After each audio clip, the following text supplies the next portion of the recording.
Hi there, thanks for joining me. Welcome back to the channel. Well, as I'm sure you've seen from the title, tonight we've got another exciting inbox review of a kit that we've all been waiting for. Although I seem to say this again and again, don't I? It feels like we've had a summer of kits we've been waiting for quite some time, to be quite honest. First we had the Meng DR1 Fokker triplane, which was very overdue. It had to come from China, of course, and actually has some issues, but we won't get into that here. That's something you've probably already heard about, heard about and seen in my own review and others, because it seems that the problems I encountered, others had too. Anyway, then we had the one we've all been waiting for, the Tamiya P38H Lightning, which is a lovely kit in 1/48 scale, and that came out just last week, and of course that was brilliant, so that was nice. So now we've got the third and final instalment of the one you've all been waiting for. It's the Revell Tornado Gr.4 Farewell scheme, when the Tornado was retired in March 2019. The kit number here is 03853, and it's just come out. It's literally straight from the postman this afternoon, so this is absolutely hot off the press. I think I'm one of the first people to get my hands on it in the country, which I'm very grateful to my supply for. But let's have a look, and let's sort of look at how, if anything, it differs from the standard GR4 kit, of which I reviewed many months ago.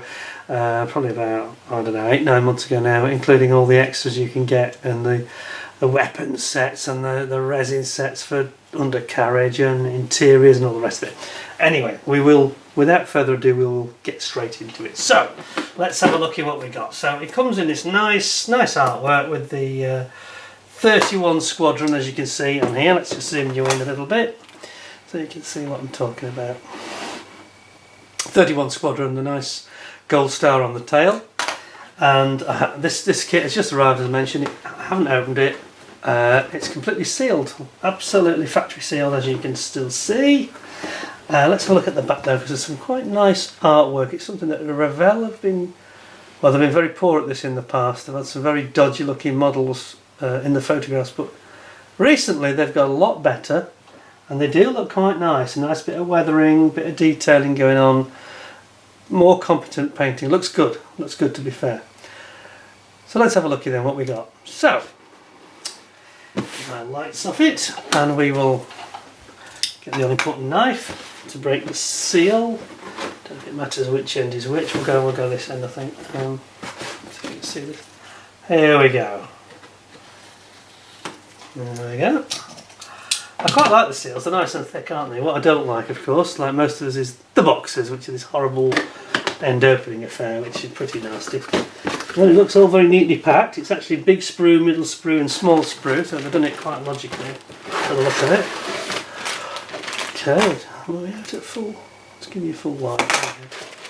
Right, oh, I think the instructions, is that everything? That seems to be everything. Put that to one side. So we've got 1, 2, 3, 4, 5 bags, which is kind of better than Revell have been in the past, when sometimes it's all in one bag, you know, a bit like Airfix do, but this is better. It looks okay. So let's start with the old instructions, and I'll bring you in a bit, and we can have a nice old nosy at these, see what we think. There we go.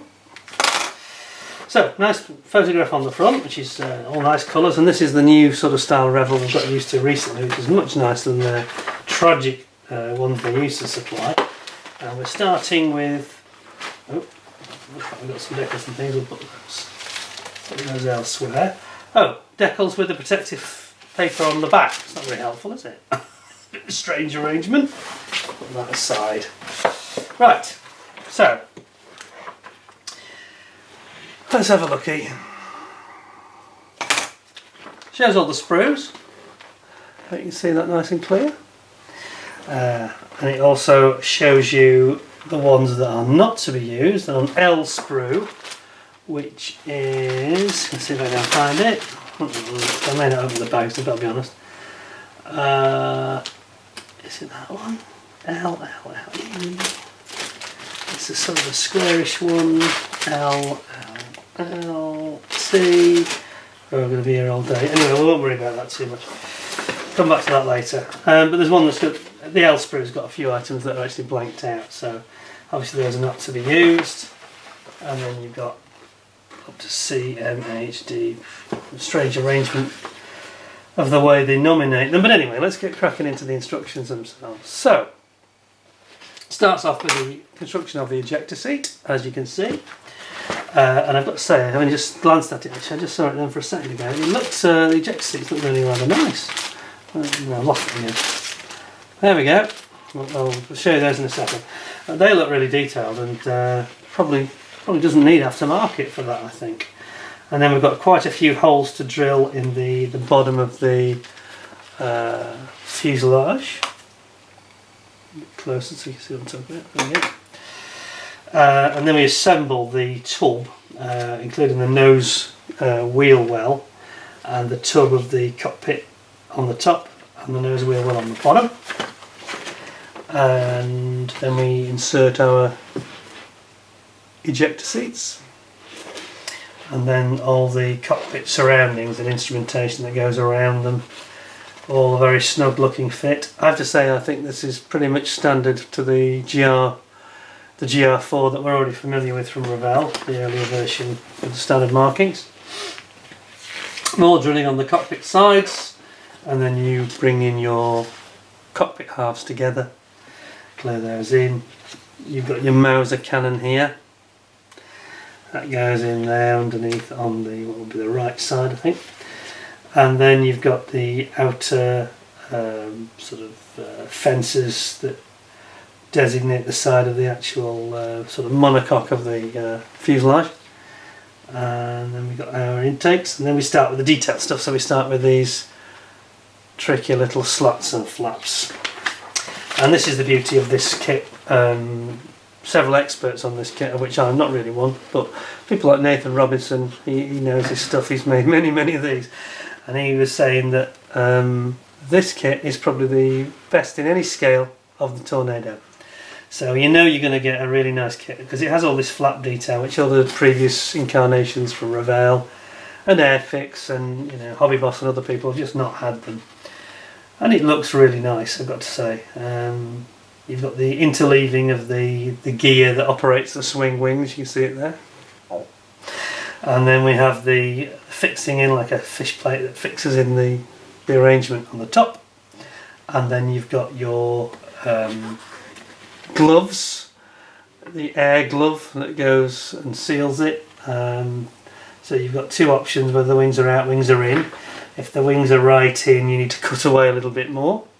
And if they're right out, you can leave it as it is. I've actually got resin for this. Another one of the options that I talked about in my previous video.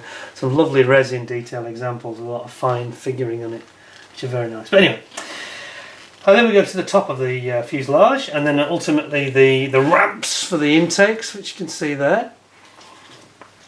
And then the covering of the wing root. So to be honest, I'm thinking this is, I could be wrong, somebody shout out if I'm wrong, but I think this is pretty standard to just the standard kit really that we're familiar with. It looks all the same, afterburner rings, and then you've got your thrust buckets, and you have the option, I think in a page or two, thrust reversers. Just come back to that in a second. And then the whole engine arrangement, back of the engine, jet pipes goes in the back, and then we have the tail. And it seems the probes that go on the Gr.4 tail are all represented very well there. Reminds you to put a good old nose weight in the nose, otherwise you're going to have a tail sitter, which we wouldn't want. And then we got completion of the tail, avionics pods, etc. at the back. And then we just crack on. This is where it just looks to me ordinary compared to the standard issue of the kit previously. You've got your leading edge slats down. They look nice, I've got to say. I'm told they are very nice to fit in. Maybe a little bit tricky on the implementation of getting them to fit, but it's nice that Revell at this scale have gone to that detail. I think it's really excellent. And then we've got the leading edge flaps also to consider. I mean, actually, as I'm going through it now, I still haven't built my I still haven't actually built my Gr.4, the standard version, and I think I know why now, because I remember looking at it and thinking, oh, it's going to be quite challenging actually. You know, there's quite a lot of stuff in this kit, a lot of detail in these flaps and slats, and you can actually see it here, definitely. So anyway, here you can tell we now go onto the thrust reverser buckets. I need to come in a bit closer for that. There we go. Yeah, the actual actuators for the thrust reverser buckets, which is a great thing to include in the kit, I've got to say, and it looks brilliant, really does. I think this is going to be great fun to build. And then you've got your outer coving for the jet pipes, and then we get onto the wing pylons for all the weapons. And yes, quite a few of those, a few holes to drill on the wing, of course, and make sure that everything fits in nicely. And then fuselage pylons for the centre fuselage, and there's again quite a lot of those, quite a lot of intricate work to be done. And then you get onto the landing gear. And I think I'm right in saying that it's got weight on wheels. Just checking if I am correct or not. Find them. Come to that in a second. Here we go. No, I'm wrong. That's disappointing. Not weight on wheels, so you might want to consider maybe get some nice resin examples like I've got for the other kit. And then you've got your doors, and finally the nose gear, and then you're working on this. It's got a lot of stages in these instructions, so up to 73 stage already. You're getting your gear and your gear doors going in, and the front coving and the cockpit front windscreen, as you can see there. And then we've got the final avionics pods and instrumentation for the navigator, which goes in front of him, the back seat. A rester hook, because of course these aircraft do have a safety rester hook in case of emergency. And then you've got the framework of the canopy. Again, it looks absolutely amazing. And then finally you've got your canopy going on, main canopy going on, and your flare pods and all your, what's this, a Terma pod I think it is. Oh, BOZ 107 pod. Sky Shadow pod, little Hindenburg fuel tank, and another Hindenburg, and then you've got all these different options of what you put underneath. So finally, yes, we get onto the markings, and this is the interesting part. It's the 2019 RAF Marham number 9 squadron, so they've got the bat on the tail, which is very evocative, very nice scheme, very pale grey. And same on the other side there. Also it shows the way. That's kind of strange. They kind of do the marking and the colour call-outs and things, and then they go back to pylons, which is kind of weird. Okay. And then your fuel tanks, Hindenburgs, etc.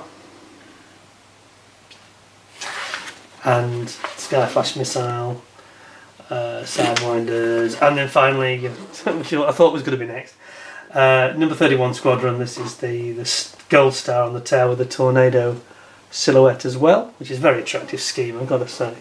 It's got to be one of the favourites. I actually photographed these guys on their final tour at Cosford, and if you look back in my back catalogue you can see the three of them together with the three schemes, and nice fly past, albeit a little bit too short I thought. All your colour call-outs are there, and then once again, for some unknown reason, it actually repeats the same. I don't know what Revell are doing here. They're repeating the same data about the stencil marking on all the weapons, which they've already just shown us 2 pages ago. So I'm not sure what that was all about. So I don't know. I think maybe they're just a bit of cut and paste has gone on here because the way they designed the kit, maybe. Anyway, it's pretty much the same as the standard Gr.4 kit. Well, I can see no surprises there. We'll have a quick look at the decals, because obviously these are the primary thing that makes it different from the standard kit.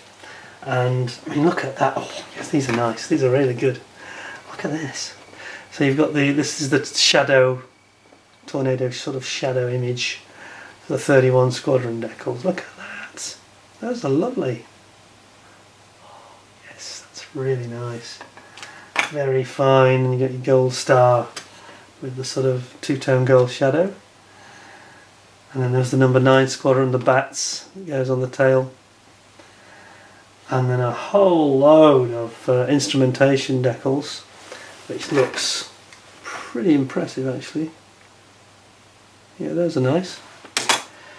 And there's a lot of stencils on this plane, I've got to say, on what with the plane and all the pylons and the weapons. Sky shadow. Yeah, that's a really nice decal set actually. It says printed in Italy, doesn't say who by, but I think we know this is Cartograph. So you're not going to have any real problems, and there's no excess transfer film around the outside. There's no carrier film. It just looks really nice, beautiful decals. To be honest, yeah. The only thing that disappointed me there was the fact that they rather oddly, they put the protective tissue around on the back side of it, which is not very helpful and not very useful. Anyway, I'll fix that on mine. We'll make sure it's attached to the front. And then kind of reluctant to really open all the bags because you've seen it all before. It's the regular thing. So we've got the same kit as you've seen prior. Many of you have built it, and I've seen some beautiful examples. Some of you have done probably better than mine's going to be, if I'm honest. But there we go. But no, it's a lovely kit. Just looking at the clear parts here. Quick gander at these. Why not? I'm going to leave them in the bags though, to be quite honest. It's probably best that way. But they look pretty good. It's got the explosive charge on the canopy, as you can see. Oh, I've got a bit of trouble with our focus. There we go. Yeah. Can't see any trouble there at all. Beautiful. Very nice. Very nice.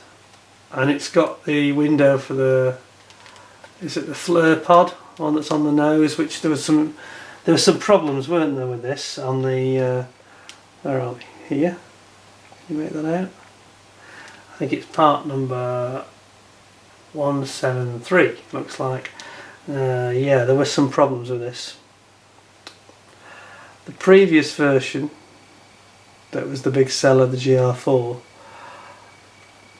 Quite a lot of the copies that came out didn't have this part on it, so there was a lot of people getting very upset, rightly so. And Revell had to retool it. There was some fault with the tooling, I think. Some of them, I don't know if it was coming off or if they just hadn't actually, it was like short shot, but it was missing for a lot of people, so that didn't please a lot of customers. But it's all sorted now. And yeah, it's a nice looking kit, you know. I say it's the same we've all seen before. It's a fine moulded example. I mean, this is one of Revell's best kits ever, probably along with the F15E, which I built. I was less than impressed with that at times. I thought that some of it was still quite crude in places, and the fuselage join wasn't great, and the intakes weren't great. The front, I know there's an issue with this around the intakes. I think you have a choice of making it beautiful and flush at the top or the bottom. So I mentioned Nathan Robinson earlier. He's the sort of world expert on this kit, I think, and he recommended, I seem to recall, that you make sure it's joined perfectly at the top, because then your bottom, you're not going to notice, you know, you'll be fine.